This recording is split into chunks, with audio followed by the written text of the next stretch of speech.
morning. I'm Cheryl and I'm a volunteer of Kauban. Kauban is a support group for people primarily manifesting symptoms of depression, anxiety, and those who have suicide ideation. So this is part of the program of the Community Extension Service of the University of San Carlos and is open for public. So the approach for Kauban is psychoeducation, meaning to say those who come in our program, we give them lecturette about information on depression, anxiety, and also teach them some techniques on how to handle their symptoms. Since we operate last October 2017, up to present, we have been visited by different people in the community. And as far as our records are concerned, we have at least 150 people coming from different walks of life. And the age range of these respondents are from the youngest is 14 years old and the oldest is 63 years old.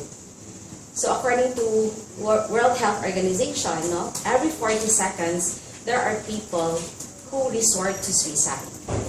If you can observe, I'm using the word resort rather than commit, because that's one thing that we need to address also, how to use sensitive words to people, especially those who have mental health concerns, instead of saying committed suicide, which has a negative connotation.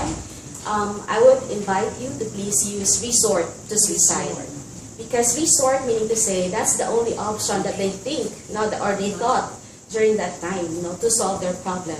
Committing suicide has a negative connotation, saying that they're committing something that is not acceptable. Although suicide is not acceptable, but it gives them so much negative impact on the person being told you commit suicide. So it is something that has to be for us, for people who are mental health advocate, needs to be changed. So instead of saying commit, we please say resorted to suicide, because that's the only option for them during that time.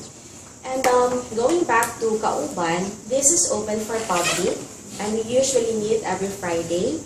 And so far, the response from the community is good. And because usually people manifesting symptoms of depression and anxiety are very much misunderstood by the community. So that's one thing that we are addressing in Kauban, that to provide them a venue where they can be themselves without the fear of being judged.